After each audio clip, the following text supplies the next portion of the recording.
ભ્રમણનો આવર્તકાળ, પ્રારંભિક સ્થિતિ અને ભ્રમણની દિશા આકૃતિમાં દર્શાવે છે. અહીં ભ્રમણ કરતા કણ p નો ત્રિજ્યા સદિશનો y પ્રક્ષેપ છે. હવે અહીંયા કણ છે એ y અક્ષ સાથે સમઘડી દિશામાં ભ્રમણની ગતિની શરૂઆત કરે છે. હવે y અક્ષ સાથે જો ભ્રમણની ગતિની શરૂઆત થતી હોય સમઘડી દિશામાં તો ખૂણો જે છે એ y અક્ષ સાથે લેવો પડે. જો એની ઝડપ ઓમેગા જેટલી હોય અને t સમયમાં એને કાપેલું અંતર ઓમેગા t જેટલું થશે કોણીય અંતર. અને માટે આ ગતિમાં આ સરળાવર્ત ગતિ માટે સૂત્ર થશે y બરાબર a cos ઓમેગા t.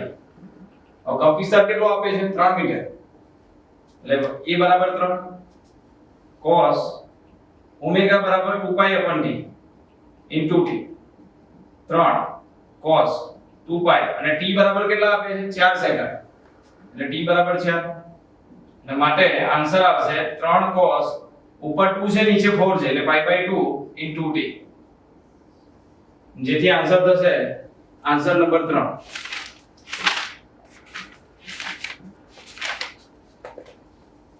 આ ત્રિજ્યાનો ધાતુનો એક પોલો ભરો નિયમિત વીજભારી છે તો કેન્દ્રથી r અંતરે આ ગોળાના લીધે વિદ્યુત ક્ષેત્ર. હવે અહીંયા ધાતુનો પોલો ગોળો છે એટલે ગોળાકાર કવચની જેમ વર્તશે અને ગોળાકાર કવચ માટે વિદ્યુત ક્ષેત્ર વિરુદ્ધ અંતરનો જે આલેખ છે એ આપણે જાણીએ છીએ જે બુકની અંદર આપેલો હતો. જે આલેખ આ પ્રમાણે છે જેમાં અંદરના ભાગમાં વિદ્યુત ક્ષેત્ર શૂન્ય છે, સપાટી પર વિદ્યુત ક્ષેત્ર મહત્તમ છે અને બહારના ભાગમાં વિદ્યુત ક્ષેત્ર E ચલે છે 1/r² મુજબ ઘટે છે. એટલે જો ત્રિજ્યા કરતા ઓછા અંતરે જો સપાટી પર વિદ્યુત ક્ષેત્ર મહત્તમ છે, ત્રિજ્યા કરતા ઓછા અંતરે વિદ્યુત ક્ષેત્ર શૂન્ય છે અને ત્રિજ્યા કરતા વધારે અંતરે અંતર સાથે વિદ્યુત ક્ષેત્ર ઘટે છે. પરિણામે આન્સર શું થશે જો ભાઈ અહીંયા પહેલા ઓપ્શનમાં આપેલું છે ત્રિજ્યા કરતા અંતર જેમ અંતર વધે ત્રિજ્યા કરતા અંતર ઓછું હોય ત્યારે જેમ અંતર વધે તેમ શૂન્ય છે. તો ત્રિજ્યા કરતા ઓછા અંતરે વિદ્યુત ક્ષેત્ર શૂન્ય છે અને ત્રિજ્યા કરતા વધારે અંતર માટે જેમ અંતર વધે એમ વિદ્યુત ક્ષેત્ર ઘટે છે અને માટે આન્સર આવશે 1. જો આ L લંબાઈના એક લાંબા તાર પર જ્યારે m દ્રવ્યમાનના એક બ્લોકને લટકાવવામાં આવે ત્યારે આ તારની લંબાઈ L plus small l બને તો લાંબા થયેલ આ તારમાં સંગ્રહિત પામેલ સ્થિતિ ઊર્જા શોધો. પહેલા L લંબાઈનો તાર છે અને એના છેડે m દ્રવ્યમાન વાળો બ્લોક લટકાવવામાં આવે તો જ્યારે બ્લોક લટકાવીએ એ વખતે સ્થિતિ ઊર્જા થાય 1/2 mgl. હવે બ્લોક લટકાવવાથી એની લંબાઈમાં વધારો થાય છે તો નવી લંબાઈ વધીને થશે L plus small l. ત્યારે એની નવી સ્થિતિ ઊર્જા થશે 1/2 mg અને l ની જગ્યાએ આવશે નવી લંબાઈ L plus small l. માટે નવી સ્થિતિ ઊર્જા શું થઈ 1/2 mg કેપિટલ L વત્તા 1/2 mg small l. તો બ્લોક લટકાવવાથી નવી સ્થિતિ ઊર્જા લાંબા થયેલ તારમાં સંગ્રહિત પામેલી સ્થિતિ ઊર્જા કેટલી? તો પહેલા તાર જે મૂળ સ્થિતિમાં હતો ત્યારે સ્થિતિ ઊર્જા આટલી હતી અને તાર લાંબો થયા પછી સ્થિતિ ઊર્જા આટલી થઈ. તો સ્થિતિ ઊર્જા લાંબો થયા પછી કેટલી સંગ્રહ પામી? તો ડેલ્ટા U બરાબર U2 - U1. એટલે U2 કેટલો છે 1/2 mg capital 1/2 mg small l અને U1 કેટલો છે વત્તા ઓછા 1/2 mg કેપિટલ l. હવે જો આ પ્લસ અને આ માઈનસ કેન્સલ માટે જવાબ શું આવશે 1/2 mg સ્મોલ l. એટલે આન્સર થશે 1/2 mg સ્મોલ l એટલે કે આન્સર નંબર 2 આવશે. નેક્સ્ટ આગળ પૂર્ણ આંતરિક પરાવર્તનમાં જ્યારે આપાત કોણ સંપર્કમાં રહેલા માધ્યમની જોડ માટેના ક્રિટિકલ કોણ જેટલો થાય ત્યારે વક્રીભવન કોણ શું હોય? તો આપણને ખબર છે થિયરીમાં મળેલા છે પૂર્ણ આંતરિક પરાવર્તનમાં કે જ્યારે આપાત કોણ ક્રાંતિક કોણ જેટલો થાય ત્યારે વક્રીભૂત કોણ 90 ડિગ્રીનો બને છે અને માટે આન્સર આવશે 3. થિયરી આધારિત ક્વેશ્ચન છે. જો અહીંયા એક સર્કિટ આપેલી છે, દોરેલ સર્કિટ ડાયાગ્રામ વડે રજૂ થતું સાચું બુલિયન ઓપરેશન કર્યું છે. હવે આ જે સર્કિટ ડાયાગ્રામ છે એ NAND ગેટનું છે અને માટે આનો આન્સર થશે આન્સર નંબર 2. નીચેનામાંથી કયું સર્કિટ પ્રોટેક્શન સાધન છે? તો સર્કિટ પ્રોટેક્શન સાધન આપણને ખબર જ છે કે ઇન્ડક્ટર સર્કિટ પ્રોટેક્શન સાધનમાં આવશે નહીં. સ્વિચ એ સર્કિટને ચાલુ બંધ કરવા માટે વપરાતું સાધન છે, જ્યારે ફ્યુઝ એ સર્કિટ પ્રોટેક્શન સાધન તરીકે વપરાય છે. અને માટે અહીંયા આન્સર થશે આન્સર નંબર 3. આગળ જો, નીચેના ઉપકરણમાંથી કયામાં એડી પ્રવાહ અસરનો ઉપયોગ થતો નથી? તો આપણે જોયું હતું એડી પ્રવાહ વાળા ટોપિકની અંદર કે એડી પ્રવાહનો ઉપયોગ કયા કયા સાધનમાં થાય? ઇન્ડક્શન ભઠ્ઠીમાં થાય, ઇન્ડક્શન ફર્નેસની અંદર, મેગ્નેટિક ટ્રેનમાં મેગ્નેટિક બ્રેક માટે થાય, ઇલેક્ટ્રિક હીટર અથવા કેટલીની અંદર એનો ઉપયોગ થાય. અને માટે એડી પ્રવાહનો અસરનો ઉપયોગ થતો નથી એવું સાધન કયું આવશે? વિદ્યુત ચુંબક. એટલે આન્સર નંબર થશે 2. આગળ, દરેકની F કેન્દ્ર લંબાઈ હોય તેવા બે સમાન પાતળા સમબાહુકોર કાચનો એકબીજાના સમઅક્ષીય સંપર્કમાં એવી રીતે રાખવામાં આવે છે કે જેથી આ સંયુક્ત રચનાની કેન્દ્ર લંબાઈ F1 થાય. અહીંયા F કેન્દ્ર લંબાઈ વાળા બે કાચ છે, બહિર્ગોળ લેન્સ. F કેન્દ્ર લંબાઈ વાળા બે બહિર્ગોળ લેન્સ છે. હવે બે સંપર્કમાં રાખ્યા હોય ત્યારે આપણને એનું સમતુલ્ય કેન્દ્ર લંબાઈનું સૂત્ર ખબર છે, 1/f1 બરાબર આની સમતુલ્ય કેન્દ્ર લંબાઈ f1 આપેલી છે. અહીંયા જો સંયુક્ત રચનાની કેન્દ્ર લંબાઈ, તો આની સમતુલ્ય કેન્દ્ર લંબાઈ 1/f1 બરાબર 1/f વત્તા 1/f. હવે અહીંયા જો, તો આ બે વખત 1/f છે એટલે 2/f, અને આને માટે f1 બરાબર શું થશે? f/2. હવે આગળ રકમમાં જો, જ્યારે આ બે કાચ વચ્ચેની જગ્યાને ગ્લિસરીન વડે ભરવામાં આવે, આ બે કાચ વચ્ચેની જગ્યા ગ્લિસરીન વડે ભરી દી, ત્યારે આ તેનો વક્રીભરાંક એ કાચ જેટલો જ છે, પાછો વક્રીભરાંક કાચ જેટલો છે. તો તેની સમતુલ્ય કેન્દ્ર લંબાઈ f2 હોય તો f1 અને f2 નો ગુણોત્તર શોધો. હવે શું આપ્યું છે રકમમાં આગળ કે આ બંને લેન્સ જે છે એની વચ્ચેની જગ્યાને ગ્લિસરીન વડે ભરી દેવા. ગ્લિસરીન વડે ભરીએ એટલે બીજો એક લેન્સ વચ્ચે બનશે અંતર્ગોળ લેન્સ. એટલે હવે ત્રણ લેન્સ થઈ ગયા, બહિર્ગોળ લેન્સ, અંતર્ગોળ લેન્સ, બહિર્ગોળ લેન્સ. અને પાછો એનો વક્રીભરાંક પાછો લેન્સ જેટલો કાચ જેટલો છે, માટે ત્રણેયની કેન્દ્ર લંબાઈ સરખી થશે. પણ આપણને ખબર છે કે બહિર્ગોળ લેન્સની કેન્દ્ર લંબાઈ ધન થાય અને અંતર્ગોળ લેન્સની કેન્દ્ર લંબાઈ ઋણ થશે.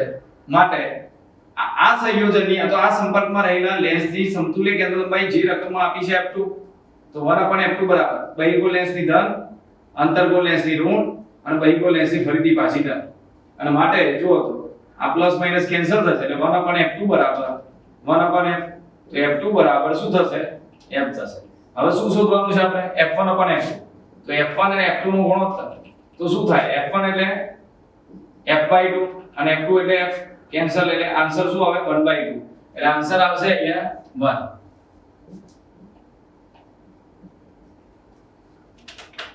ઉષ્મા વાહકતાનો એકમ. આપણને ખબર છે ઉષ્મા પ્રવાહનું સૂત્ર શું હતું? ઉષ્મા પ્રવાહ q/t બરાબર ka delta t by l. હવે આપણે ઉષ્મા વાહકતાનો એકમ લાવવાનો છે. ઉષ્મા વાહકતા k બરાબર q into l. આ q એની l ગુણાકારમાં જશે, k છેદમાં a છેદમાં ડેલ્ટા t છેદમાં જશે, એટલે a delta t into small t. હવે ઉષ્માનો એકમ જૂલ અને ભાગ્યા સમય, એટલે જૂલ ભાગ્યા સમય. ઉષ્માનો એકમ જૂલ થશે, સમયનો એકમ સેકન્ડ થશે. પછી લંબાઈનો એકમ મીટર, નીચે ક્ષેત્રફળનો મીટર સ્ક્વેર અને તાપમાનનો કેલ્વિન, તો 1 મીટર કેન્સલ થઈ જશે. હવે જો ઊર્જા ભાગ્યા સમય, જૂલ પ્રતિ સેકન્ડ એટલે વોટ થાય પાવર, પાછું મીટર ઉપર આવે એટલે મીટર ઇન્વર્સ, કેલ્વિન ઉપર આવશે એટલે કેલ્વિન ઇન્વર્સ. માટે ઉષ્મા વાહકતાનો એકમ થશે watt, metre inverse, kelvin inverse. Answer number 3 આવશે. આગળ જો, મેઘધનુષ્યના સંદર્ભમાં ખોટો જવાબ પસંદ કરો. ખોટો જવાબ આપણે પસંદ કરવાનો છે. તો પહેલો આન્સર છે જો, ગૌણ મેઘધનુષ્યમાં રંગોનો ક્રમ ઉલટો હોય છે. તો એ થિયરી આધારિત પ્રશ્ન છે. આપણને ખબર છે કે મુખ્ય મેઘધનુષ્ય હોય એમાં જે ક્રમ હોય એના કરતા ગૌણ મેઘધનુષ્યમાં રંગોનો ક્રમ ઉલટો હોય. એટલે આ આન્સર સાચો છે, મતલબ આ સાચું વાક્ય છે. આગળ, હવે એના પછી અહીંયા જો સૂર્યપ્રકાશની વિભાજન, વક્રીભવન અને પરાવર્તનની સામૂહિક અસર એ મેઘધનુષ છે. તો વક્રીભવન, વિભાજન અને પરાવર્તનના કારણે મેઘધનુષ્ય રચાય, એ પણ આપણને થિયરી મળી ગયા છે. આગળ જ્યારે પ્રકાશના કિરણો પાણીમાં બુંદમાં બે આંતરિક પરાવર્તનો પામે છે ત્યારે ગૌણ મેઘધનુષ્ય રચાય છે. આ પણ સાચો પોઈન્ટ છે.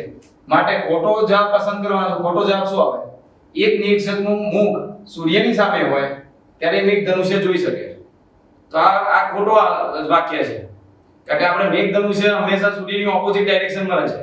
અને માટે અહીંયા આન્સર આવશે ખોટો વિકલ્પ પસંદ કરવાનો છે અને આન્સર નંબર 2. જો અહીંયા 4m દ્રવ્યમાનના અને u ઝડપથી ગતિ કરતો એક પદાર્થ એ 2m દ્રવ્યમાનના અને સ્થિર એવા પદાર્થ p સાથે સંગાતો અનુભવે છે.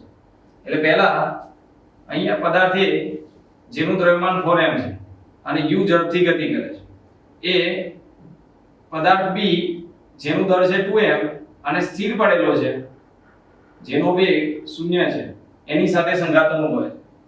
તો સંઘાત પહેલા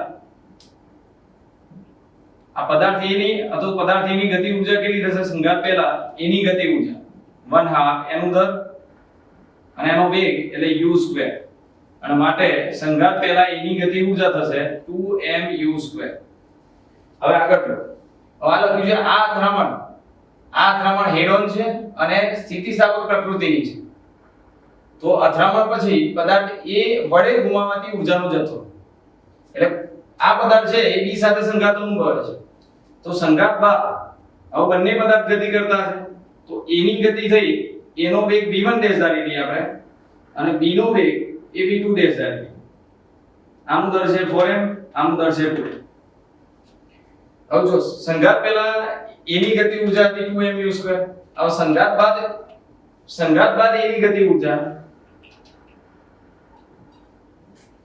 તો એના માટે પહેલા આપણે એનો વેગ લાવવો પડશે અને વેગ માટેનું સૂત્ર આપણે આગળ સ્થિતિસ્થાપક સંઘાત વાળા ટોપિકમાં ભણી ગયા છે. શું સૂત્ર આવે છે એનું? m1 - m2 upon m1 + m2 into એનો વેગ કેટલો હતો? પ્રારંભિક વેગ u વત્તા 2m2 એટલે બીજા પદાર્થનો દર અને એનો વેગ એટલે જે વેગ 0 છે અને નીચે m1 + m. હવે અહીંયા જો તો સંઘાત બાદ એ પદાર્થનો વેગ કેટલો આવે છે? તો જો અહીંયા પહેલા પદાર્થ એ પદાર્થનો દર છે 4m, b પદાર્થનો દર છે 2m, નીચે a નું દર છે 4m અને b નું દર છે +2m અને * u. અને આ વેગ તો 0 છે એટલે આખું પદ 0 થઈ જશે. માટે સંઘાત બાદ a નો જે વેગ છે એ કેટલો થશે? 2m * u. 4m - 2m એટલે 2m * u, નીચે 6m થઈ જશે. કેટલા આવે છે જુઓ તો u/3. હવે સંઘાત બાદ પદાર્થ એનો વેગ આવી ગયો. હવે ગતિ ઊર્જા શોધી ગયો તો સંઘાત બાદની ગતિ ઊર્જા. તો સંઘાત બાદની ગતિ ઊર્જા 1/2 એનું દર એટલે 4m અને એનો વેગ સંઘાત બાદનો વેગ જે હતો u/3 જે આપણે અહીંયા લાયા. તો 1/2 mv² એના પરથી આવી ગયું. ચલો તો શું બનશે અહીંયા? તો 4m/2 એટલે 2m અને u² અને ભાગ્યા 3 નો વર્ગ એટલે 9. તો આનો મતલબ એવો થયો કે સંઘાત પહેલા ગતિ ઊર્જા પદાર્થની ધારો કે 2mu² છે અને સંઘાત બાદ ગતિ ઊર્જા 2mu²/9 થઈ એટલે ભાગ્યા 9 છે એટલે ગતિ ઊર્જા ઓછી છે. માટે પદાર્થ A દ્વારા ગુમાવેલી ઊર્જા, તો પહેલા ઊર્જા વધારે હતી એમાંથી પછીની ઊર્જા ઓછી છે બાદ કરો. એટલે પહેલા ઊર્જા શું હતી? 2mu² અને એમાંથી પછીની ઊર્જા એ 2mu²/9 એટલે 2mu² કોમન તો શું બચશે? અહીંયા 1 અને અહીંયા 1/9. હવે અહીંયા જે 9 છે એને આપણે લસા લઈ લઈએ તો 9 - 1 એટલે 8/9 થઈ જશે. તો ગતિ ઊર્જામાં જે ફેરફાર છે એ 8/9 આવશે. એટલે આન્સર નંબર કયો આવશે? 1. Answer number 1. આગળ આયનિત હાઇડ્રોજન પરમાણુ અને આલ્ફા કણ સમાન વેગમાનથી અચળ ચુંબકીય ક્ષેત્ર B માં લંબરૂપે પ્રવેશે છે. તેમના પથોની ત્રિજ્યાનો ગુણોત્તર RH જેમ R આલ્ફા કેટલો હશે? હવે આપણને ખબર છે વિદ્યુતભારિત કણ ચુંબકીય ક્ષેત્રમાં લંબરૂપે દાખલ થાય એટલે વર્તુળમય ગતિ કરે છે અને વર્તુળાકાર પથની ત્રિજ્યા નું સૂત્ર શું આવે છે? mv/qb. હવે mv એટલે વેગમાન તો p/qb અહીં રકમમાં લખ્યું છે જો સમાન વેગમાન એટલે વેગમાન સમાન છે. પછી ચુંબકીય ક્ષેત્ર પણ અચળ જ છે એટલે ચુંબકીય ક્ષેત્ર અચળ, વેગમાન અચળ. તો r અને કોનો સંબંધ આવશે? q નો. હવે આપણે કોનો રિલેશન લેવાનું છે? તો જો RH upon r આલ્ફા એટલે ત્રિજ્યા હાઇડ્રોજનની ત્રિજ્યા અને આલ્ફાની ત્રિજ્યાનો ગુણોત્તર. તો વિદ્યુતભારનો સંબંધ વ્યસ્ત છે એટલે ઉલટું લખાશે. ઉપર વિદ્યુતભાર આલ્ફા કણનો આવશે, નીચે હાઇડ્રોજનનો આવશે.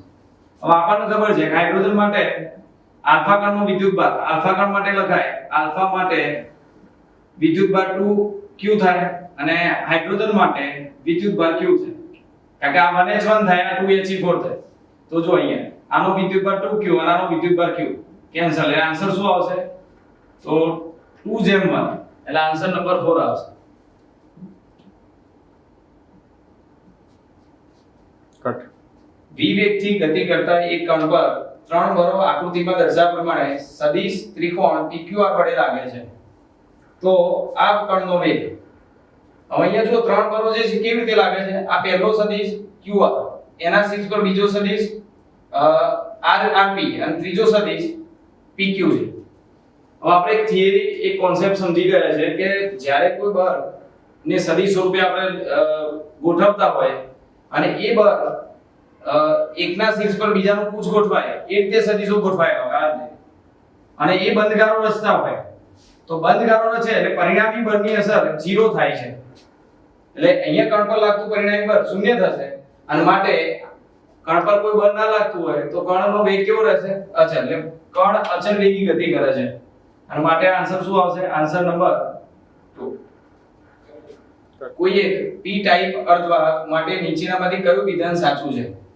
હવે p પ્રકારનો અર્ધવાહક એટલે કે હોલની સંખ્યા વધારે પોઝિટિવ, એટલે હોલની સંખ્યા વધારે મેજોરિટી ચાર્જ કેરિયર તરીકે હોલ હશે અને એમાં પાછું હોલની સંખ્યા વધારે જોઈતી હોય તો ટ્રાઇવેલેન્ટ સુધી પરમાણુ ઉમેરવો પડશે અને માટે અહીંયા આન્સર આવશે 1. આ થિયરી આધારિત પ્રશ્ન છે. આ ત્રિજ્યા ધરાવતો એક વાહક નળાકાર અચળ પ્રવાહ ધારિત છે. ચુંબકીય ક્ષેત્રનું મૂલ્ય b અને વાહકના કેન્દ્રથી અંતર d વચ્ચેનો સચોટ આલેખ કઈ આકૃતિમાં દર્શાવ્યો છે? તો આપણે ચેપ્ટર નંબર 4 ચુંબકીય ક્ષેત્ર વાળા ચેપ્ટરમાં આપેલું છે કે તાર વડે ઉદ્ભવતું ચુંબકીય ક્ષેત્ર નો અંતર સાથેનો આલેખ એ તારની અંદરના ભાગમાં ચુંબકીય ક્ષેત્ર અને અંતર સમપ્રમાણમાં બદલાય છે.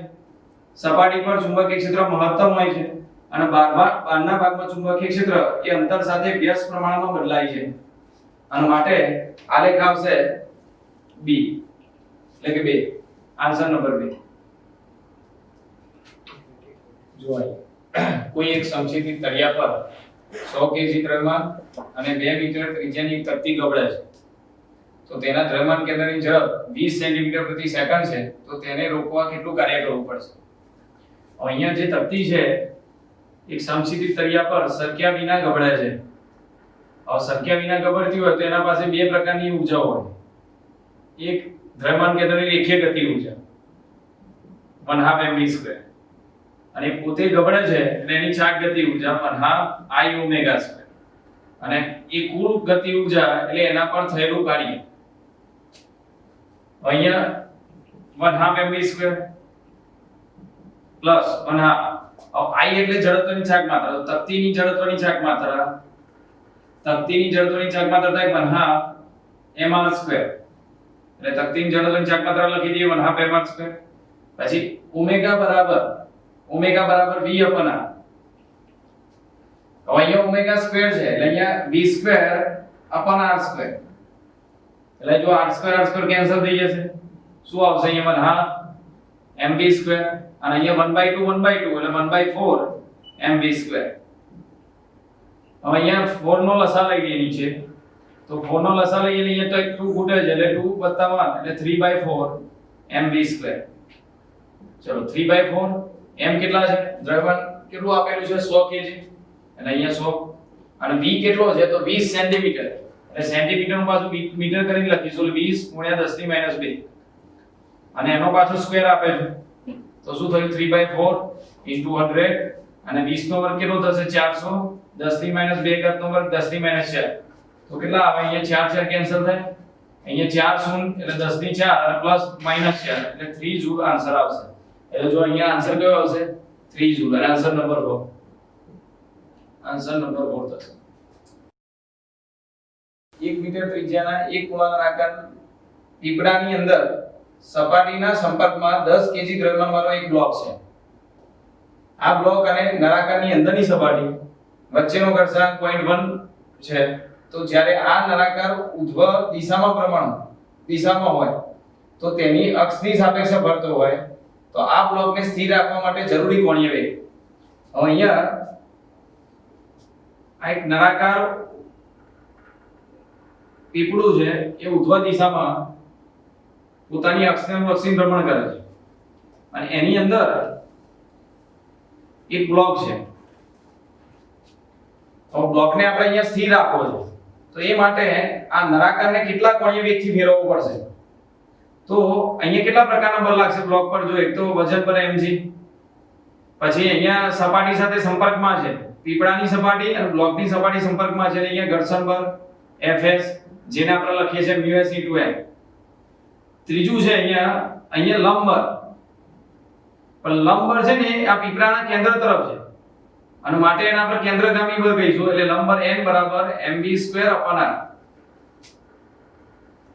એટલે જો અહીંયા બ્લોક સ્થિર રાખવો છે મતલબ સંતુલન સ્થિતિમાં રાખવો હોય તો બ્લોકની સંતુલન સ્થિતિમાં શું લખાય સામસામે એટલે ઉપર નીચેના બળો સરખા એટલે mg = μs * n અને લંબ બળ કેટલું થાય તો કેન્દ્રગામી બળ જેટલું એટલે mg = μs અને n બરાબર લંબ બળ કેટલું થશે કેન્દ્રગામી બળ જેટલું mv²/r. ચાલો હવે આપણે અહીંયા શું લાવવું છે કોણીય વેગ. તો v બરાબર જ્યાં v બરાબર શું થશે રેખીય વેગ v બરાબર r ઓમેગા. એટલે v ની જગ્યાએ અહીંયા r ઓમેગા મૂકી દઈએ એટલે mg μs m અને v ની જગ્યાએ r² ઓમેગા² નીચે r કેન્સલ થઈ જશે તો ઓમેગા² બરાબર જો mm કેન્સલ થઈ જશે તો શું આવશે g μs * r. ઓમેગા² બરાબર r છેદમાં જશે μs છેદમાં જશે. હવે જો અહીંયા ઓમેગા² બરાબર હવે g ની જગ્યાએ કેટલા તો g કેટલા આપે છે રકમમાં તો 10. પછી નીચે જો μs કેટલો છે ઘર્ષણાંક 0.1 અને r છે ત્રિજ્યા તો 1 મીટર એટલે આપણે અહીંયા ત્રિજ્યા 1 મીટર થશે તો ઓમેગા² બરાબર આ 0.1 છે ઉપર 100 થઈ જશે તો ઓમેગા બરાબર વર્ગકારના હોય એટલે વર્ગમૂળ થાય એટલે 100 નું વર્ગમૂળ 10 થશે એટલે આન્સર આવશે 10 રેડિયન પ્રતિ સેકન્ડ. એટલે શું આવશે આન્સર આવશે આન્સર નંબર 2. અહીં જો આગળ કોઈ એક પ્રયોગમાં a b c d ભૌતિક રાશિઓના માપનમાં ઉદ્ભવતી પ્રતિશત ત્રુટિ અનુક્રમે 1%, 2%, 3% અને 4% છે. તો x ના માપનમાં પ્રતિશત ત્રુટિ કેટલી થાય. હવે અહીંયા જે સૂત્ર છે x બરાબર a² b½ c⁴ અને d⁴ આ રીતે આપેલું છે. હવે આપણને ખબર છે કે x માં પ્રતિશત ત્રુટિ શોધવી હોય x માં પ્રતિશત ત્રુટિ એટલે Δx / x ગુણ્યા 100. એટલે હવે અહીંયા જો આ ત્રુટિનો નિયમ શું છે કે x માં પ્રતિશત ત્રુટિ Δx / x ગુણ્યા 100 તો એ રીતે Δa / a ગુણ્યા 100 પણ એમાં આ અને ઘાત ક્યાં જાય ઘાતનો નિયમ આગળ ઘાત જતી રહેશે એટલે 2 અને એમાં પ્રતિશત ત્રુટિ 1% વત્તા આ ઘાત આગળ જાય b માં પ્રતિશત ત્રુટિ 2% વત્તા ઘાત આગળ જશે c માં પ્રતિશત ત્રુટિ તો એ 3% આપેલી છે * 3 અને ઘાત આગળ છે d માં પ્રતિશત ત્રુટિ 4% આપી છે એટલે * 4%. તો અહીંયા જો 2 * 1 એટલે 2%. અહીંયા 2 2 કેન્સલ એટલે અહીંયા 1% આવશે. અહીંયા 3 3 કેન્સલ એટલે 1% થશે અને 4 3 12 થશે એટલે 12%. તો ટોટલ 12 + 1 13 14 15 16 એટલે અહીંયા કેટલા ટકા થશે 16%. એટલે આન્સર આવશે 1.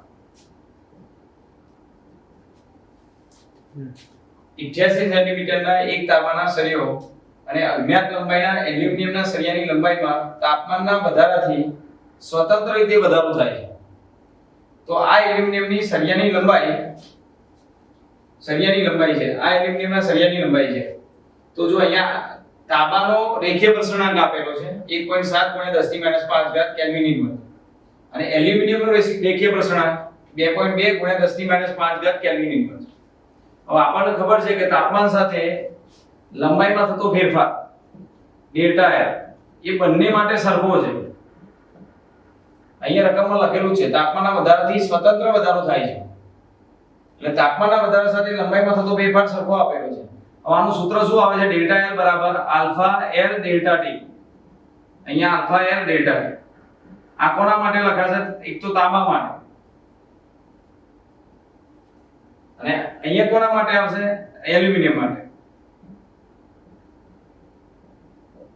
તાપમાનથી વધારાથી સ્વતંત્ર છે એટલે તાપમાનમાં ફેરફાર જે છે એ થતો નથી. હવે અહીંયા જો તો આપણે કોની લંબાઈ શોધવાની છે? એલ્યુમિનિયમના સળિયાની લંબાઈ શોધવાની છે. તો એલ્યુમિનિયમના સળિયાની લંબાઈ Al બરાબર તો આલ્ફા રેખીય પ્રસરણાંક તાંબાનો છેદમાં એલ્યુમિનિયમનો ઇન્ટુ તાંબાની લંબાઈ. એલ્યુમિનિયમનો તાંબાનો રેખીય પ્રસરણાંક કેટલો છે? 1.7 ગુણ્યા 10 ની -5 ઘાત.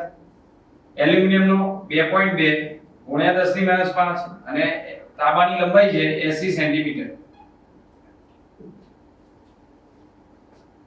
88.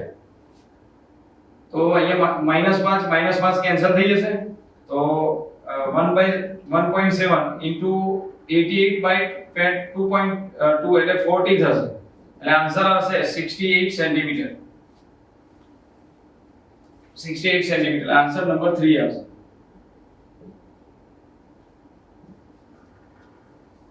એક કણ પર y દિશામાં F બરાબર 20 + 10y નું બળ લાગે છે, જ્યાં F ન્યૂટનમાં અને y મીટરમાં છે. તો આ કણને 0 થી 1 મીટર ખસેડવા માટે આ બળવડે થતું કાર્ય. તો કાર્યનું સૂત્ર છે W બરાબર સંકલન F * dy. કેટલાથી કેટલા મીટર ખસેડવાનું? 0 થી 1 મીટર. એટલે લિમિટ લખાશે 0 થી 1. 0 થી 1 F ની જગ્યાએ 20 + 10y * dy. હવે જો અહીંયા સંકલન 20 સાથે લખી દો અને સંકલન 10 સાથે લખી દો. 10 સંકલન y dy 0 થી 1. ચલો 20. હવે dy નું સંકલન શું થાય? તો y થાય 0 થી 1 અને અહીંયા 10 y ની 1 ઘાત છે એનું સંકલન એટલે y² / 2 0 થી 1. તો અહીંયા જો 20 અને y ની જગ્યાએ 1 લખાય એટલે 20 1 અને 0 મૂકો તો એ તો 0 થઈ જશે. ચલો અહીંયા 10 / 2 એટલે 5 અને y² એટલે 1 નો વર્ગ ઓછા 0 મૂકો એટલે 0 નો વર્ગ એટલે 0 થઈ જશે. તો અહીંયા 20 + 5 એટલે કે 25 જૂલ જવાબ આવશે. એટલે આન્સર નંબર 2 આવશે. Answer number 2. અહીંયા જો 100 વોલ્ટના સ્થિતિમાનના તફાવત હેઠળ એક ઇલેક્ટ્રોનને પ્રવેગિત કરવામાં આવે તો તેની દર વોલ્ટની તરંગલંબાઈ ખાલી જગ્યાની નજીક થશે અને ઇલેક્ટ્રોનનો દર 9 × 10 ની -31 kg આપેલું છે. હવે આપણે દર વોલ્ટની તરંગલંબાઈ ઇલેક્ટ્રોનની જાણીએ છીએ 12.27 એંગસ્ટ્રોમ ભાગ્યા √v. 20 સ્થિતિમાન હેઠળ પ્રવેગિત કોઈ ઇલેક્ટ્રોન થતો હોય તો એની દર વોલ્ટની તરંગલંબાઈ આ રીતે લખાય. હવે એમાં 12.27 √v. હવે v બરાબર કેટલા આપ્યા છે? 10000 એટલે કે 10 ની 4 ઘાત અને એંગસ્ટ્રોમ એટલે 10 ની -10. તો 12.27 10 ની 4 ઘાત નું વર્ગમૂળ 10 ની 2 ઘાત 10 ની -10. તો કેટલો આન્સર થશે? અહીંયા જો 12.27 અને 10 ની 2 ઘાત ઉપર જાય 10 ની -2 ઘાત મીટર. એટલે આન્સર આવશે 12.2 10 ની -12 ઘાત એટલે આન્સર નંબર 1. પૃથ્વીની સપાટી પર m દ્રવ્યમાનને h ઊંચાઈએ કે જે પૃથ્વીની ત્રિજ્યા બરાબર છે ત્યાં લઈ જવા માટે કરવું પડતું કાર્ય.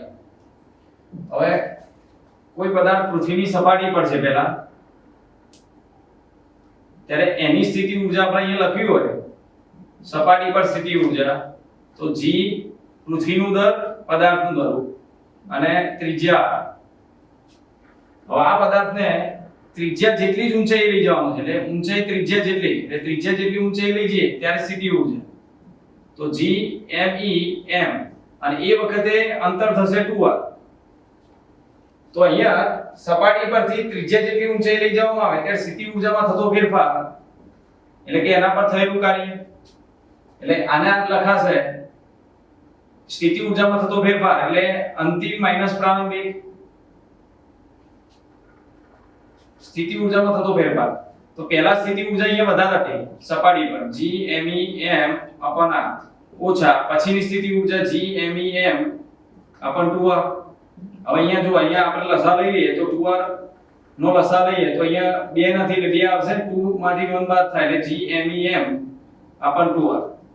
હવે આપણે g માં આન્સર g માં લાવવાનો છે, એ આન્સર ગુરુત્વ પ્રયોગમાં ફેરવવો હોય તો અહીંયા વન હાફ અલગ લખી દઈએ, GME upon r² into r into l. એટલે r વડે અંશમાં અને છેદમાં ગુણી નાખીએ. હવે આપણને ખબર છે કે GME upon r² એ ગુરુત્વ પ્રયોગ g થઈ જશે, એટલે g m g r e એટલે mgr, એટલે આન્સર આવશે 2. એટલે આન્સર નંબર 2 આવશે. અહીંયા આગળ જુઓ, પૃથ્વીની સપાટી પર કોઈ એક બિંદુ A પર ડીપ એંગલ +25 ડિગ્રી છે અને પૃથ્વીની સપાટી પરના બિંદુ B પર ડીપ એંગલ -25 ડિગ્રી છે. તો આપણે એમ સમજી શકીએ, જો અહીંયા +25 ડિગ્રી આપ્યું છે એટલે ઉત્તર ગોળાર્ધમાં પ્લસ ડિગ્રી આવે અને માઈનસ છે એટલે દક્ષિણ ગોળાર્ધમાં માઈનસ આવે. તો અહીંયા A બિંદુ આગળ પ્લસ છે એટલે ઉત્તર ગોળાર્ધ આવશે અને B બિંદુ આગળ માઈનસ છે એટલે દક્ષિણ ગોળાર્ધ આવશે. અને માટે આન્સર શું થશે? જો A પાસે ઉત્તર ગોળાર્ધ અને B પાસે દક્ષિણ ગોળાર્ધ, એટલે આન્સર નંબર 2 આવશે. આન્સર 2 જો અહીંયા 2.5 ગુણ્યા 10⁻2 ન્યૂટન પર મીટર પૃષ્ઠાંત ધરાવતા એક ડિટર્જન્ટના દ્રાવણમાંથી 1 મિલીમીટરની ત્રિજ્યાનો સાબુનો બબલ ફૂલાવવામાં આવે છે. તો બબલની અંદરનું દબાણ એ પાત્રમાં પાણીની મુક્ત સપાટીથી નીચે Z0 બિંદુ પરના દબાણ સમાન છે. G 10 છે, પાણીની ઘનતા 10⁻³ કિલોગ્રામ પ્રતિ મીટર ક્યુબ છે, તો Z0 નું મૂલ્ય ખાલી હશે. હવે Z0 નું મૂલ્ય કેટલું થશે? તો અહીંયા સાબુના દ્રાવણનું પૃષ્ઠાંત છે 2.5 ગુણ્યા 10⁻2 ન્યૂટન ઇન્ટુ મીટર. પછી કેટલી ત્રિજ્યાનો? તો 1 મિલીમીટર ત્રિજ્યાનો સાબુનો પરપોટો ફૂલાવવાનો છે એટલે 10⁻³ મીટર. અંદરનું દબાણ એ પાણીની મુક્ત સપાટીની નીચે Z0 બિંદુ પરના દબાણ જેટલું થશે. એટલે અહીંયા ઊંચાઈ Z0 થશે. તો સપાટીની પાણીની મુક્ત સપાટીની ઊંડાઈ Z0 જેટલી થશે. G બરાબર 10 મીટર પ્રતિ સેકન્ડ સ્ક્વેર, ઘનતા ρ બરાબર 10⁻³ કિલોગ્રામ પ્રતિ મીટર ક્યુબ. તો Z0 નું મૂલ્ય આપણે શોધવાનું છે.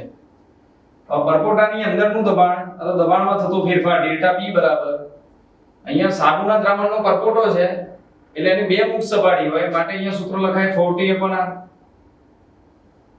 40/r જ્યાં દબાણ બરાબર ρgh એટલે ઊંચાઈ દબાણ h ઊંડાઈ એ દબાણ એટલે ρgh 40/r. હવે એમાં ρ કેટલો આપે છે જો અહીંયા આન્સર આપણે ρ g અને h ની જગ્યાએ આપણે Z0 લખી દઈએ 40/r. હવે આપણે Z0 નું મૂલ્ય લાવવાનું છે એટલે Z0 બરાબર 40/r ρg. 4 પૃષ્ઠાંત કેટલું આપેલું છે? તો 2.5 ગુણ્યા 10⁻2, ત્રિજ્યા કેટલી છે? 10⁻3, ઘનતા ρ 10⁻3 અને g બરાબર 10. એટલે આ બે કેન્સલ થઈ જશે. 2.5 ગુણ્યા 4 એટલે 10 10⁻1 અને ઉપર જશે એટલે 10⁻2 એટલે 10⁻2 એટલે આ મીટરમાં આન્સર આવશે તો 1 સેન્ટીમીટર આન્સર થશે. એટલે આન્સર નંબર 2 આવશે.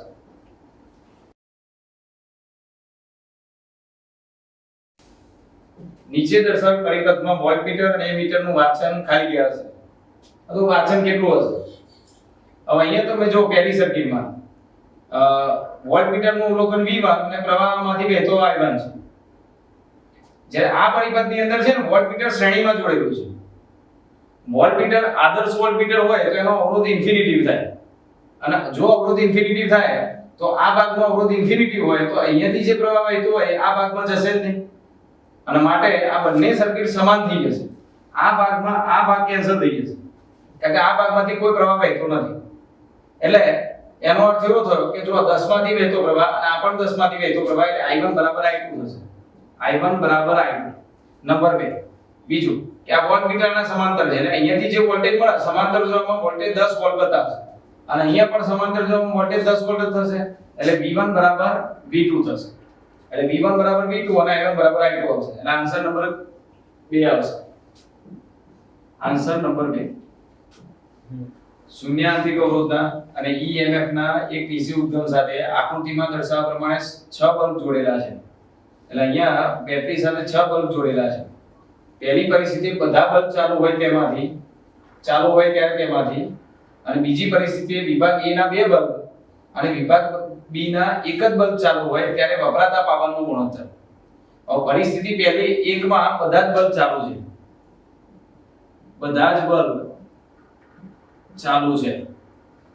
તો આ પરિસ્થિતિમાં બધા જ બલ્બ ચાલુ હોય તો અહીંયા જો ટોટલ આ રીતે 6 બલ્બ છે. વિભાગ A માં 3 અને વિભાગ B માં 3 છે. અને એ E વોલ્ટની બેટરી સાથે જોડાયેલ છે. તો પહેલા તો આ 6 બલ્બનો અવરોધ કેટલો થાય? તો દરેકનો અવરોધ આપણે ધારી લઈએ. એટલે આ ભાગનો અવરોધ થશે આ સમાંતર જોડાણ એટલે R/3. 3 બલ્બ સમાંતરમાં જોડાયેલા હોય તો સમતુલ્ય અવરોધ R/3 થશે. આ પણ 3 સમાંતરમાં જોડાયેલા છે એટલે એનો અવરોધ R/3 થશે. હવે જો આ R/3 ને R/3 શ્રેણીમાં છે એટલે સમતુલ્ય અવરોધ એટલે 2 વખત R/3 શ્રેણીમાં બંનેનો સરવાળો થશે એટલે R/3 R/3 એટલે 2 વખત R/3. તો આ પરિસ્થિતિમાં વપરાતો પાવર તો V2/R એના પરથી તો V2 એટલે વોલ્ટેજ કેટલો છે બેટરીનો E2 અને અવરોધ છે 2R/3 3 છે એટલે છેદમાંથી અંશમાં જશે.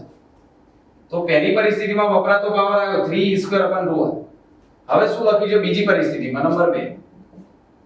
બીજી પરિસ્થિતિમાં વિભાગ A ના 2 બલ્બ એટલે વિભાગ A માં 2 બલ્બ ચાલુ છે ખાલી, અને વિભાગ B નો એક જ બલ્બ ચાલુ છે એટલે વિભાગ A ના 2 બલ્બ અને વિભાગ B નો એક જ બલ્બ. આ રીતે વિભાગ A ના 2 બલ્બ અને વિભાગ B ના એક બલ્બ ચાલુ છે. હવે અહીંયા જો આનો અવરોધ R અને દરેકનો અવરોધ R છે. હવે આ બે સમાંતર જોડાણ છે એટલે સમતુલ્ય અવરોધ કેટલો થાય?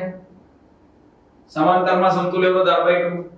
હવે R/2 ના શ્રેણીમાં છે, R/2 અને R શ્રેણીમાં એટલે R/2 + R એટલે કેટલા થશે? 2 નો લસા લઈએ તો 3R/2. હવે આ પરિસ્થિતિમાં પાવર કેટલો થાય? તો આ પરિસ્થિતિમાં પાવર V2/R એટલે E2 અવરોધ ટોટલ અવરોધ કેટલો આવ્યો? 3R/2 એટલે 2 ઉપર જશે. હવે બંને પરિસ્થિતિ પાવરનો ગુણોત્તર તો બંને પરિસ્થિતિ પાવરનો ગુણોત્તર 3E2/2R અને બીજી પરિસ્થિતિમાં 2E2/3R. E2 cancel, R cancel. 3 છેદના છેદમાંથી અંશમાં જશે એટલે 9 અને 2 છેદમાંથી નીચે આવશે એટલે 4 એટલે 9/4 આન્સર આવશે. એટલે આન્સર નંબર 1.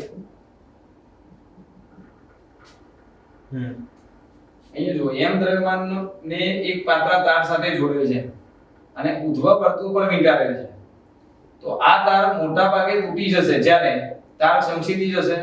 દ્રવ્યમાન એ નીચે બિંદુએ હોય, ઉધ્વથી સાઈડ કોણે નમેલો હોય કે દ્રવ્યમાનની ઊંચા બિંદુએ હોય. હવે બરોબર સમજો.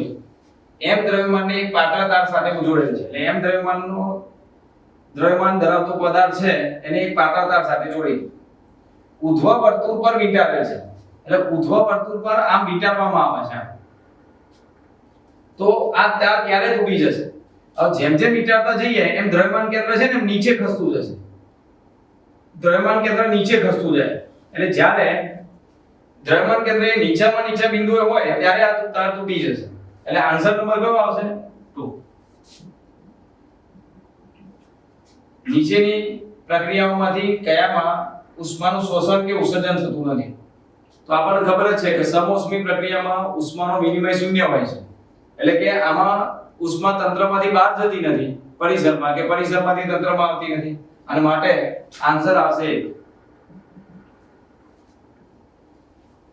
ક્રમિક +Q અને -Q વિદ્યુતભાર ધરાવતા બે બિંદુવત વીજભારો A અને B ને એકબીજાથી નિયત અંતર પર અલગ રાખેલા છે કે જેથી તેમની વચ્ચે લાગતું બળ F છે. હવે A પર નો 25% વિદ્યુતભાર B પર ટ્રાન્સફર કરવામાં આવે તો વીજભારો વચ્ચે લાગતું બળ કેટલું થાય?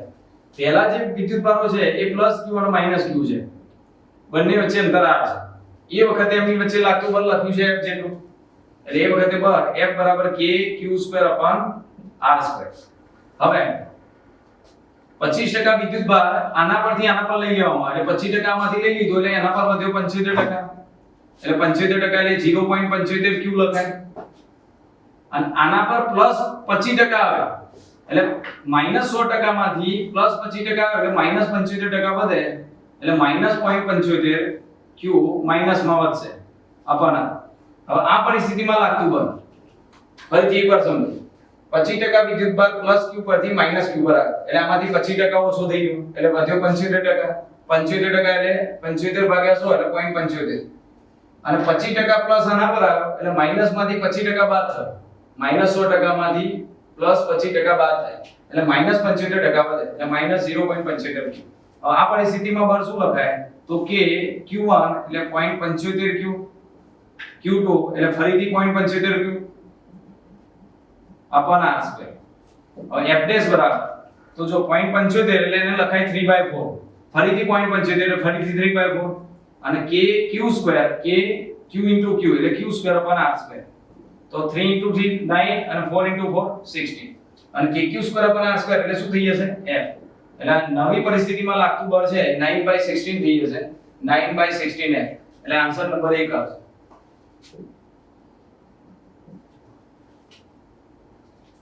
સમક્ષિતિજ સાથે સાઈડના ખૂણે રાખેલ એક લાંબા લીસા કરતા પાટિયાના તળિયેથી જ્યારે કોઈ પદાર્થને શૂટ કરવામાં આવે ત્યારે તે આ પાટિયા પર s1 અંતર કાપે છે. જો અહીંયા તમે સાઈડના ખૂણે ઢળતો એક પાટિયું છે એના પરથી કોઈ પદાર્થને v0 વેગથી શૂટ કરે તો તે x1 અંતર કાપે છે. હવે આપણને ખબર છે કે અહીં v0 વેગથી શૂટ કરીએ એટલે ઉપર જે કોઈ જગ્યાએ જે સ્થિર થાય એટલે અંતિમ વેગ 0 થશે. બીજું, ઢાળના તળિયે સમાંતર એનો પ્રવેગ આપણે શું લખીએ છીએ sin ઘટક લખીએ છીએ g sin θ, એટલે અહીંયા સાઈડ નો ખૂણો છે એટલે g sin સાઈડ લખાશે. એ જ રીતે હવે આગળ જુઓ, પરંતુ જ્યારે ઢાળને ઘટાડીને 30 કરવામાં આવે એટલે ઢાળને ઘટાડીને હવે 30 ડિગ્રી કરી દીધું તો આ જ પદાર્થને તેટલા જ વેગથી શૂટ કરવામાં આવે એટલે પાછો એટલા જ વેગથી શૂટ કર્યો, v0 તો v0 વેગથી શૂટ કરીએ છીએ તો એ વખતે એને કાપેલું અંતર x2 છે તો એ વખતે x1 અને x2 નું ગુણોત્તર. હવે અહીંયા પ્રવેગી ગતિના સમીકરણનો ઉપયોગ થશે 2ax v2 v0 સ્ક્વેર. હવે આમાં જો v0 અંતિમ વેગ 0 છે એટલે બંનેમાં સરખા છે, v0 પ્રારંભિક વેગ એ પણ સરખો છે એટલે અચળ છે એટલે આપણે લખી શકીએ ax અચળ બંને માટે. તો a બરાબર કેટલા આમાં g sin side x1 બરાબર આમાં કેટલા તો g sin 30 બરાબર x2. હવે g બંને બાજુ કેન્સલ તો x1 x2 બરાબર sin 30 ભાગ્યા sin side, x2 આમ લઈ લઈશું, sin side નીચે લઈશું, sin 30 ની કિંમત 1/2 અને sin side ની કિંમત √3/2 એટલે 2 કેન્સલ એટલે 1/√3 એટલે અહીંયા આન્સર આવશે 1/√3 એટલે આન્સર નંબર 2 આવશે. આગળ જોઈએ, 2 kg દ્રવ્યમાન અને 4 સેન્ટીમીટર ત્રિજ્યા ધરાવતો એક ઘન નળાકાર તેની અક્ષની સાપેક્ષે 3 rpm ની દરથી ભ્રમણ કરે છે. 2π ભ્રમણ પછી તેને રોકવા માટે જરૂરી ટોર્ક. હવે પહેલી વસ્તુ એક યાદ રાખો કે એક પરિભ્રમણ કરે, એક ભ્રમણ કરે તો એનું કોણીય સ્થાનાંતર 2π છે.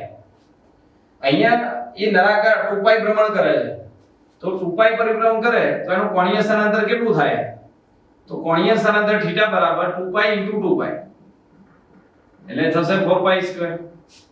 બીજું, રકમની અંદર જો એનું દ્રવ્યમાન 2 kg આપ્યું છે, દ્રવ્યમાન 2 kg,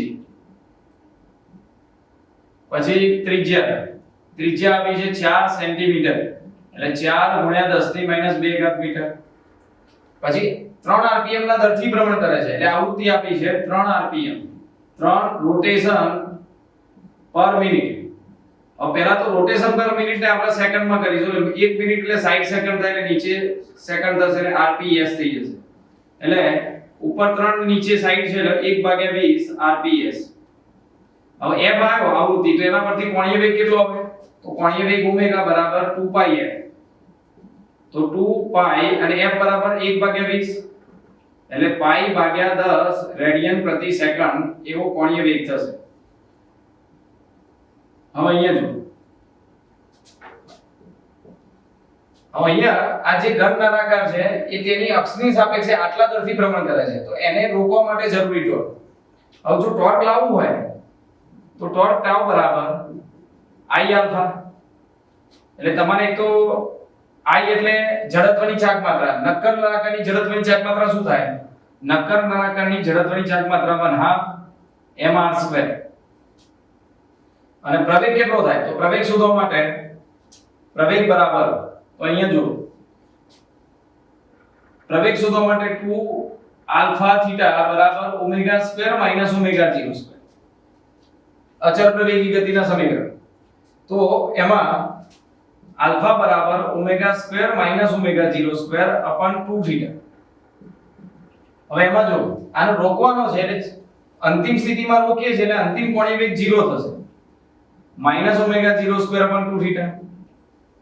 હવે ω0 કેટલો આવ્યો? જો અહીંયા શરૂઆતમાં કેટલા કોણીય વેગથી ફરતો હતો? તો પાઈ ભાગ્યા 10 એટલે એનો વર્ગ છે એટલે પાઈ સ્ક્વેર ભાગ્યા 10 નો વર્ગ 100 થશે ઇન્ટુ 2 અને થીટા બરાબર કેટલા છે? 4 પાઈ સ્ક્વેર. તો પાઈ સ્ક્વેર કેન્સલ થઈ જશે એટલે 1 ભાગ્યા 400 4 દુ 8 એટલે 800 થશે. તો અહીંયા જો આલ્ફાની કિંમત અહીંયા આપણી પાસે અહીંયા મળી ગઈ. ચલો તો અહીંયા 1/2 m બરાબર કેટલા છે? તો 2 kg. અહીંયા આપણે લખ્યું છે m બરાબર 2 kg. r બરાબર કેટલા છે? ત્રિજ્યા તો 4 * 10 ની -2 એનો વર્ગ અને આલ્ફા બરાબર 1/800. એટલે અહીંયા 2 2 કેન્સલ થઈ જશે, 4 નો વર્ગ 16 થશે, 10 ની -2 ઘાત એનો વર્ગ એટલે 10 ની -4 ઘાત અને છેદમાં 800 એટલે 16/8 એટલે 2 અને 10 ની 2 ઘાત ઉપર છે એટલે -2 એટલે 10 ની -6 ઘાત ન્યૂટન ઇન્ટુ મીટર આવો જવાબ આવશે. એટલે કયો આન્સર થશે? 2 * 10 ની -6 એટલે આન્સર નંબર 4 આવશે. Answer number 4.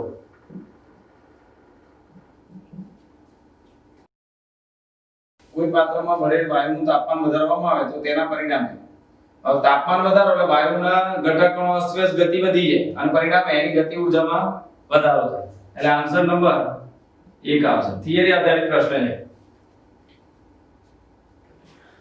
બેઝગીટના પ્રયોગમાં જ્યારે 400 નેનોમીટર તરંગલંબાઈનો પ્રકાશ વપરાય છે ત્યારે 1 મીટર દૂર રાખેલા પડદા પર રચાતી પ્રથમ ન્યૂનતમની કોણીય પહોળાઈ 0.2 ડિગ્રી જોવા મળે છે. એટલે પહેલા કોણીય પહોળાઈ 0.2 ડિગ્રી છે અને એ વખતે હવામાં આ પ્રયોગ રાખેલો છે. હવે જો આખા પ્રયોગને પાણીમાં ડુબાડવામાં આવે તો પ્રથમ ન્યૂનતમની કોણીય પહોળાઈ કેટલી થાય? હવે પાણીના માધ્યમમાં કોણીય પહોળાઈ કેટલી આપણે શોધવાની. હવામાં વક્રી વળાંક આપણને ખબર છે 1 અને પાણીનો વક્રી વળાંક જે રકમમાં આપેલો છે 4/3. હવે ન્યૂનતમ માટેની જે શરત છે એમાં થીટા અને લેમ્બડાનો સંબંધ, થીટા ચલે છે લેમ્બડા, તો આના પરથી લખાય θ2 અપન θ1 પાણીમાં કોણીય પહોળાઈ ભાગ્યા હવામાં કોણીય પહોળાઈ, તો તરંગ લંબાઈ પણ સમપ્રમાણનો સંબંધ છે એટલે λ2 અપન λ. હવે તરંગ લંબાઈ અને વક્રી વળાંકનો સંબંધ કેવો છે? વ્યસ્ત, એટલે ઊંધું લખાશે અહીંયા હવામાં વક્રી વળાંક ભાગ્યા પાણીમાં વક્રી વળાંક. ચલો હવે અહીંયા θ2 θ1. હવામાં વક્રી વળાંક કેટલો છે? પાણીમાં વક્રી વળાંક છે 4/3, તો 3 છેદના છેદમાંથી અંશમાં આવશે એટલે 3/4. તો જો પાણીમાં કોણીય પહોળાઈ બરાબર 3/4 હવામાં કોણીય પહોળાઈ, તો 3/4 અને હવામાં કોણીય પહોળાઈ કેટલી છે? 0.2 ડિગ્રી, તો 0.2 ડિગ્રી છે એટલે આન્સર શું આવશે અહીંયા? તો જો અહીંયા ઉપર 0.2 અને નીચે 4 છે એટલે 6/3/2 એટલે 1.5 ડિગ્રી થશે. સોરી 0.15 ડિગ્રી થશે, 0.15 ડિગ્રી એટલે આન્સર આવશે 1. જેનો સ્થિતિમાન 3 વોલ્ટ પ્રતિ સેકન્ડ થી બદલાતો હોય તેવા વોલ્ટેજ ઉદ્ગમ વડે 20 માઇક્રોફેરાડના કેપેસિટરની એક સમાંતર પ્લેટ કેપેસિટરને ચાર્જ કરવામાં આવે છે. તો જોડાણ તારોમાંથી પસાર થતો વાહક પ્રવાહ અને કેપેસિટરની પ્લેટમાંથી પસાર થતો ડિસ્પ્લેસમેન્ટ પ્રવાહ ક્રમશઃ ખાલી હશે. હવે જો કેપેસિટરની જે પ્લેટ છે એને બેટરી સાથે જોડેલી, આ બેટરીમાંથી પ્રતિ સેકન્ડે 3 વોલ્ટ વોલ્ટેજ કેપેસિટર મળતો હોય અને આ કેપેસિટરનું મૂલ્ય છે 20 માઇક્રોફેરાડ. તો પર સેકન્ડે કેટલો વિદ્યુતભાર કેપેસિટર પર જમા થયો? પર સેકન્ડે જમા થતો વિદ્યુતભાર તો Q બરાબર CV, એટલે Q બરાબર C કેટલા છે? 20 માઇક્રો એટલે 10 ની માઈનસ 6 20 અને V બરાબર 3 અને માઇક્રોમાં જ લખીએ તો માઇક્રો કુલમ એટલે કેટલા થયા? 60 માઇક્રો કુલમ. તો પર સેકન્ડે કેટલો પ્રવાહ પસાર થતો હશે? તો I બરાબર Q/D એટલે 60 ભાગ્યા 1 માઇક્રો એમ્પિયર. એટલે આ કેપેસિટરમાંથી વહેતો પ્રવાહ 60 માઇક્રો એમ્પિયર થશે. હવે બહારના પરિપથમાંથી જેટલો પ્રવાહ પસાર થતો હોય એટલો જ પ્રવાહ કેપેસિટરની બે પ્લેટ વચ્ચેથી પસાર થતો હોય, જેને આપણે ડિસ્પ્લેસમેન્ટ પ્રવાહ કહીએ છીએ. એટલે કેપેસિટરમાંથી તારમાંથી વહેતો વાહક પ્રવાહ અને કેપેસિટરની બે પ્લેટ વચ્ચેનો ડિસ્પ્લેસમેન્ટ પ્રવાહ બંને સરખો જ થશે. એટલે આ સ્થાનાંતર પ્રવાહ અને આ વહન પ્રવાહ બંને સરખા થશે. એટલે આન્સર આવશે 60 માઇક્રો એમ્પિયર 60 માઇક્રો એમ્પિયર. એટલે આન્સર નંબર 1 આવશે. શાંત પાણીમાં એક તરવૈયાની ઝડપ 20 મીટર પ્રતિ સેકન્ડ છે. નદીના પાણીની ઝડપ 10 મીટર પ્રતિ સેકન્ડ છે અને તે પૂર્વ તરફ વહે છે. નદીનું જે પાણી છે એ પૂર્વ તરફ જાય છે 10 મીટર પ્રતિ સેકન્ડની ઝડપથી અને તરવૈયાની ઝડપ 20 મીટર પ્રતિ સેકન્ડ છે. તેને તે દક્ષિણ કિનારો ઊભો છે. એટલે જો આ પૂર્વ દિશા છે, અહીંયા આપણે અહીંયા જો દિશા ધ્યાનમાં લઈ લઈએ, પૂર્વ, આ ઉત્તર, આ દક્ષિણ અને આ પશ્ચિમ. હવે જો નદીનું પ્રવાહ છે પૂર્વ તરફ છે 10 મીટર પ્રતિ સેકન્ડ, તે દક્ષિણ તરફ ઊભો છે. હવે એને નદી પાર કરવા ઈચ્છે છે. લઘુત્તમ અંતરે નદી પાર કરવી છે. તો ઓછામાં ઓછા અંતરે નદી પાર કરવી હોય તો આ લઘુત્તમ અંતર થયું. તો પાણીનો પ્રવાહ આમ જતો હોય અને એને આ અંતરે પહોંચવું હોય તો આ દિશામાં જવું પડશે. અને એની ઝડપ કેટલી હતી? 20 મીટર પ્રતિ સેકન્ડ. તો અહીંયા ખૂણો કેટલો બને છે? જો અહીંયા લખ્યું છે તે કયા ખૂણે પ્રહાર કરવો જોઈએ, એટલે કે કયા ખૂણે જવું પડશે. તો sin θ બરાબર સામેની બાજુ ભાગે કોણ એટલે 10 ભાગ્યા 20 એટલે sin θ બરાબર 1/2. તો θ બરાબર કેટલું આવશે? 30 ડિગ્રી. અને કઈ તરફ જવું પડશે? આ તરફ, એટલે કે પશ્ચિમ તરફ, દક્ષિણથી પશ્ચિમ તરફ જવું પડશે. એટલે 30 ડિગ્રી પશ્ચિમે જવું પડશે. એટલે આન્સર નંબર 4 આવશે.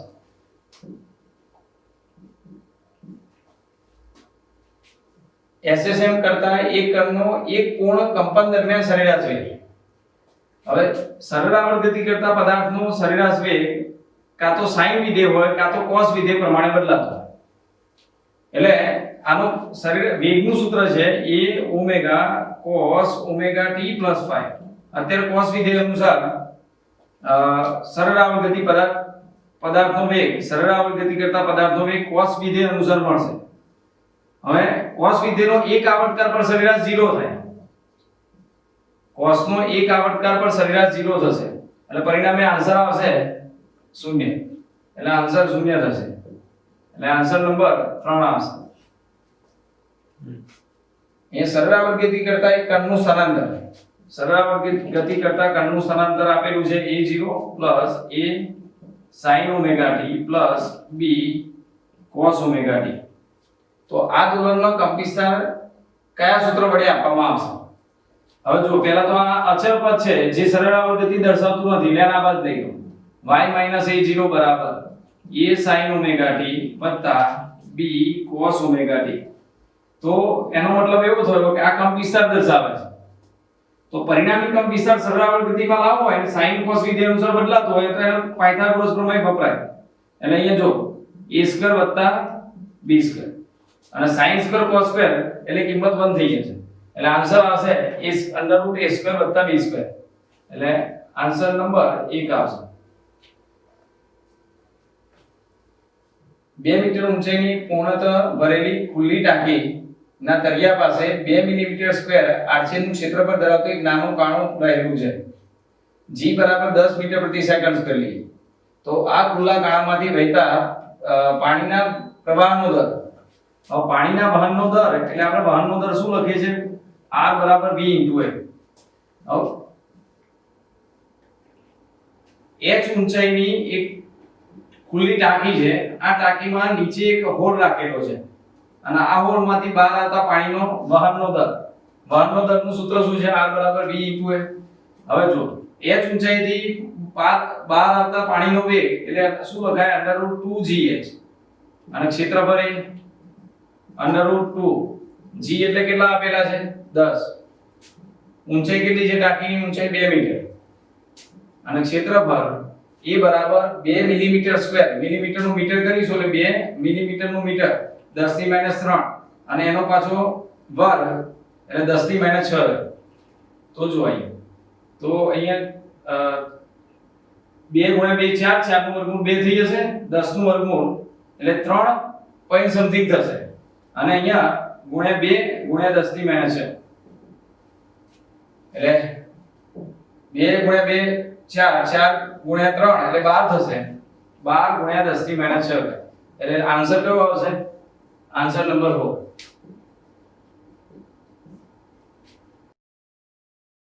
લેમ્ડા કુલમ પ્રતિ મીટર અને માઈનસ લેમ્ડા કુલમ પ્રતિ મીટર ના બે સમાંતર અનંત રેખીય વિદ્યુતભારો કે જે રેખીય વીજભાર ઘનતા ધરાવે છે તેઓને મુક્ત અવકાશમાં એકબીજાથી 2r અંતર રાખેલા છે તો આ બે રેખીય વીજભાર ની મધ્યમાં કેટલું વિદ્યુત ક્ષેત્ર હશે એક પર રેખીય વિદ્યુતભાર ઘનતા પ્લસ લેમ્ડા છે બીજા પર રેખીય વિદ્યુતભાર ઘનતા માઈનસ લેમ્ડા છે અને બંને વચ્ચેનું અંતર 2 લેમ્ડા છે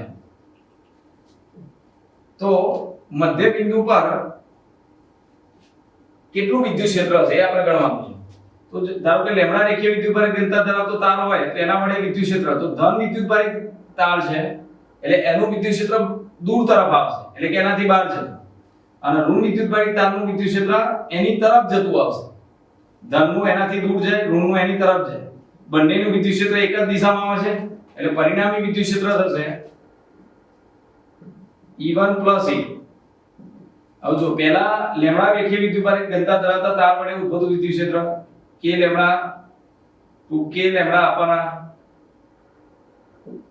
કે આ તારથી આનું અંતર r છે ચલો બીજા વડે તો એનું અંતર r જ છે અને એની ઘનતા પણ લેમ્ડા છે એટલે 2k લેમ્ડા આપવાના તો કેટલી વાર થઈ જશે બે વખત 2 + 2 એટલે 4k લેમ્ડા અપોન r થશે હવે જુઓ અહીં તો 4k એટલે 1/4πε0 અને લેમ્ડા આપવાના તો અહીંયાથી 4 કેન્સલ તો શું આન્સર આવશે લેમ્ડા અપોન πε0r આવો આન્સર આવશે એટલે એ આન્સર છે આન્સર નંબર 2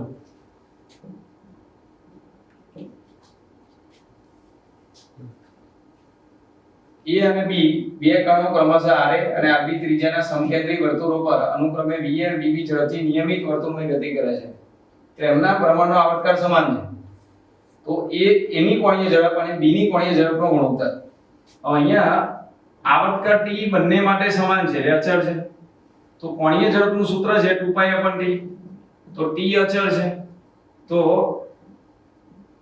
ω1 બંનેની કોણીય ઝડપનો ગુણોત્તર તો ω1 / ω2 બરાબર 1 એટલે આન્સર આવશે 1/1 આન્સર નંબર 3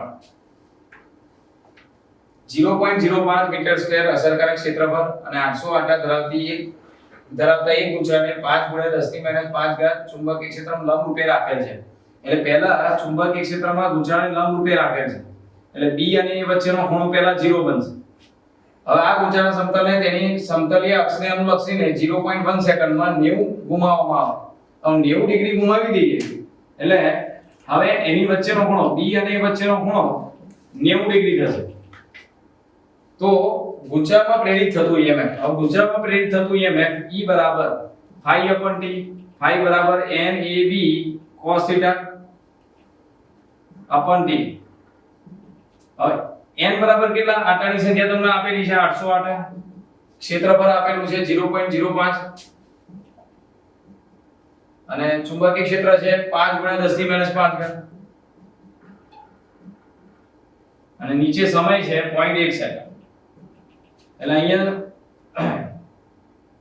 આ 5 × 5 25 25 8 200 થશે આ 10 ની -2 10 ની +2 કેન્સલ થઈ જશે આ પોઈન્ટ કેન્સલ થશે એટલે ગુણ્યા 10 ની -5 અને આ 0.1 છે એટલે 10 ની 1 ઘાત એટલે અહીંયા 0 થઈ જશે એટલે 2 × 10 ની -3 ઘાત વોટ એટલે આન્સર આવશે 2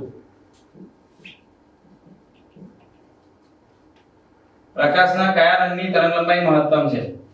હવે જો પ્રિઝમ પર કોઈ શ્વેત પ્રકાશ આપાત કરવામાં આવે એનું 7 રંગમાં વિભાજન થાય. એમાં સૌથી નીચે રંગ કયો આવે છે? જાંબલી. અને ઉપર કયો રંગ આવે? રાતો અથવા તો લાલ રંગ. જાની વાલી પીનાના પ્રમાણે નીચે સૌથી જાંબલી રંગ આવે, ઉપર રાતો રંગ આવે. તો સૌથી ઓછો વક્રી વળાંક કોનો? વક્રી વળાંક રાતા રંગનો ઓછો. હવે n અને લેમ્બડા નો સંબંધ વ્યસ્ત છે, તો વક્રી વળાંક રાતા રંગ એટલે લાલ રંગનો વક્રી વળાંક ઓછો તો તરંગ લંબાઈ મહત્તમ થાય. એટલે n રાતા રંગ માટે લઘુત્તમ થશે અને તેથી તરંગ લંબાઈ રાતા રંગ માટે મહત્તમ થશે. એટલે આન્સર આવશે રાતો રંગ અથવા તો લાલ રંગ. Answer number 4. એક પરમાણુની કોઈ એક કક્ષામાં ઇલેક્ટ્રોનની કુલ ઊર્જા -3.4 ઇલેક્ટ્રોન વોલ્ટ છે, તો તેની ગતિ ઊર્જા સ્થિતિ ઊર્જા કેટલી છે? હવે કુલ ઊર્જા -3.4 ઇલેક્ટ્રોન વોલ્ટ છે. હવે આપણને ખબર છે કે કુલ ઊર્જા જેટલી હોય એટલી જ ગતિ ઊર્જા હોય, પણ પ્લસ હોય, એટલે આન્સર 3.4 ઇલેક્ટ્રોન વોલ્ટ છે. અને સ્થિતિ ઊર્જા એક કુલ ઊર્જા ગતિ ઊર્જા કરતા ડબલ થાય અને માઈનસ આવે એટલે માઈનસ એના કરતા ડબલ, એટલે કે કુલ ઊર્જા કરતા સ્થિતિ ઊર્જા ડબલ થાય એટલે 2 ગુણ્યા -3.4 એટલે -6.8 ઇલેક્ટ્રોન વોલ્ટ. એટલે ફરીથી એકવાર જો કુલ ઊર્જા કરતા કુલ ઊર્જા અને ગતિ ઊર્જા સમાન થાય પણ ગતિ ઊર્જા પ્લસ થાય એટલે આન્સર પ્લસ માં આવી.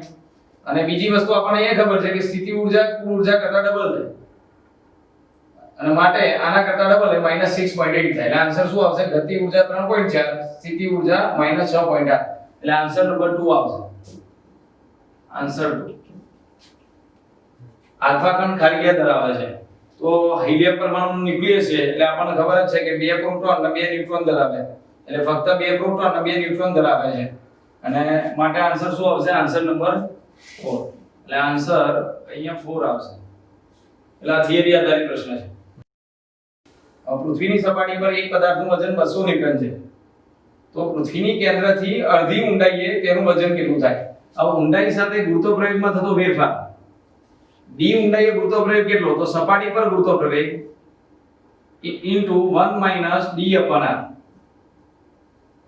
તો ગુરુત્વપ્રવેગ, હવે ગુરુત્વપ્રવેગને દર વડે ગુણો એટલે વજન થઈ જાય. એટલે m વડે અહીંયા ગુણીએ તો આ બાજુ m વડે ગુણી નાખો 1 - d/r. હવે અહીંયા ઊંડાઈ કેટલી લખી છે? તો ત્રિજ્યા કરતા અડધી ઊંડાઈ. ત્રિજ્યા કરતા અડધી ઊંડાઈ લખી છે એટલે d ની જગ્યાએ r/2 થશે. હવે અહીંયા જો તો d ઊંડાઈએ વજન બરાબર, તો સપાટી પર વજન કેટલું હતું? 200 ન્યૂટન. પૃથ્વીની સપાટી પર વજન 200 ન્યૂટન હતું. 1 માઈનસ અને r કેન્સલ એટલે 1/2 એટલે 200 અને 1 માંથી 1/2 બાદ થાય એટલે 1/2 200 ભાગ્યા 2 એટલે 100 ન્યૂટન વજન આવશે. એટલે આન્સર નંબર 3 આવશે. Answer number 3. Thank you.